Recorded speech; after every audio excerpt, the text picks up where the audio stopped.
शान हनुमान ढाबे के चौराहे पर बैठा हूं। आप जानते हैं मेरे साथ साहब बैठे हैं, कांग्रेस परिवार के सारे लोग बैठे हैं। हम सुबह सुबह मॉर्निंग वॉक पे निकलते हैं। भाई मदद करना, भाई वोट करना। हम मॉर्निंग वॉक पे निकलते हैं। हम यूनिवर्सिटी के दिनों में इसी राजा पार्क में घुमा करते थे। जयपुर के बेटे हैं हम लोग, यहीं पर हम सबका टाइम निकला है।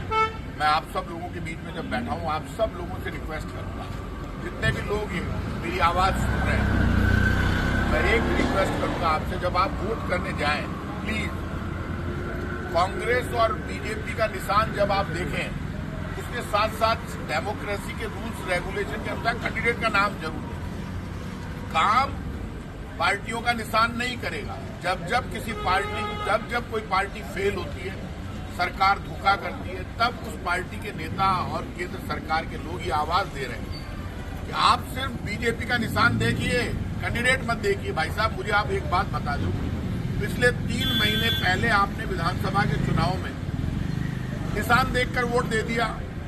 राजस्थान के मुख्यमंत्री भजन लाल जी हेलीकॉप्टर धुआं फेंकने लग गया, सिर्फ हेलीकॉप्टर में ऊपर ही ऊपर घूम रहे हैं, नीचे नहीं उतरे।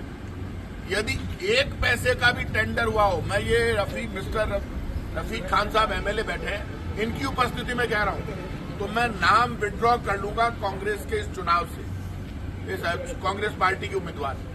जिस मुख्यमंत्री ने जयपुर के 6 एमएलए ने, आप मुझे ये बताइए, जिन 6 एमएलए ने एक टेंडर नहीं करवा पाए। अभी भी मैं आदर्श नगर विधानसभा क्षेत्र में घूम रहा हूं, काम वही चल रहा है जो कांग्रेस की गहलोत सरकार के समय हमारे विधायक जी ने शुरू करवाया। तो आप काम वही चल रहा है, लोगों को भी पता है। 3 महीने में जो सरकार 3 पैसे का काम नहीं कर पाई बीजेपी की सरकार, आप क्या उम्मीद करते हैं वो सरकार कोई काम कर देगी? अब मेरी विनती है, हम तो हमेशा लोगों की आवाज बनकर उनकी आवाज को जिंदा करने के लिए लड़े। आज हम चाहते हैं हमारी आवाज जिंदा रहे। केजरीवाल जी बंद हो गए, मनीष सिसोदिया बंद है, संजय सिंह बंद है, और आप जानते हैं हेमंत सोरेन बंद है। आजादी के इतिहास में 76 वर्षों में पहली बार किसी मुख्यमंत्री को गिरफ्तार किया गया है। और इलेक्ट्रोल बॉन्ड घोटाले पर आज मैंने बयान देखा प्रधानमंत्री, मुझे आश्चर्य है, इलेक्ट्रोल बॉन्ड घोटाले पर हिसाब नहीं देते थे। बड़ी बात कह रहा हूं, ये आप मिस इंटरप्रेट कर रहे हैं। वहां पर इलेक्ट्रोल बॉन्ड घोटाले पर प्रधानमंत्री जी और बीजेपी सरकार हिसाब नहीं दे रही थी। चंद्रचूड़ जी, सुप्रीम कोर्ट ने एसबीआई से कहा कि किन लोगों को इलेक्ट्रोल बॉन्ड में पैसा मिला। Electoral bond right to information के दायरे में नहीं है। प्रधानमंत्री जी कह रहे हैं हिसाब होगा, कैसे होगा? भाई साहब, आपसे हिसाब तो एसबीआई से चीफ जस्टिस मांग रहे हैं, आप उनको नहीं दे रहे। और पीएम रिलीफ फंड में जो पैसा जमा, उसका हिसाब तो वो भी नहीं ले पाए चीफ जस्टिस भी। ये जो अखबारों में अब इतने बड़े नेता यदि झूठ बोल रहे हैं, अब तो पाप की पराकाष्ठा।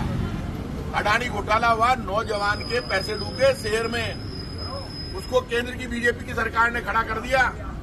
विजय माल्या महल चौक से नीरव मोदी भाग गए।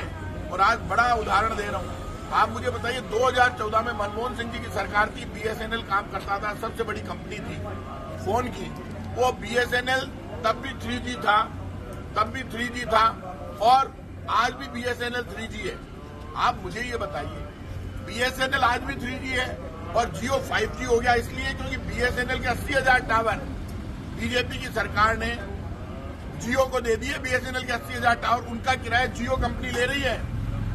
रेलवे में इन्होंने प्राइवेटाइजेशन कर दिया। रेलवे में सीनियर सिटीजन को कांग्रेस की सरकार कंसेशन देती थी, वो कांग्रेस की सरकार का कंसेशन बंद हो गया रेलवे में। नोटबंदी की बात ही नहीं कर रहे इस इलेक्शन में। आप बताओ क्यों नहीं कर रहे? नोटबंदी फेल हो गई, 15 लाख अच्छे दिन मिले ही नहीं, रोजगार मिला ही नहीं, हालात बहुत खराब है। तो आप बताइए, जो लोग झूठ बोल रहे हैं, पाप कर रहे हैं, आज अब इस देश में यदि ये लोग नहीं आ रहे तो हम जानते हैं कांग्रेस के नेताओं को जेल में डाल देंगे, मार देंगे।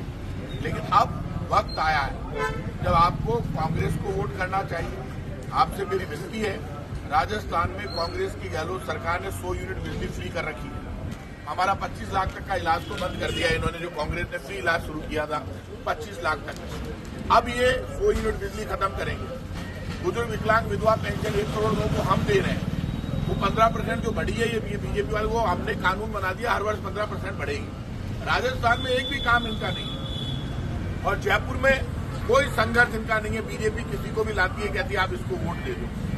जयपुर में मैं देख रहा हूं हम लोगों की स्थिति, हमारे तो 2 विधायक है, रफीक भाई और अमीन भाई, और हम 6 सीटें हार गए। हमारी स्थिति वोटिंग में कमजोर हुई, और इस कमजोर स्थिति में जो हमारे साथ आएगा उसके लिए जान हाजिर है। मैं रिक्वेस्ट कर रहा हूं सबसे, अरमान ढाबा चौराहे से, कि आप प्लीज हाथ जोड़कर विनती है, बचाओ, हमें मदद करो, हमें वोट करो, कांग्रेस पार्टी के हाथ के निशान का बटन दबाकर हमें मदद करो।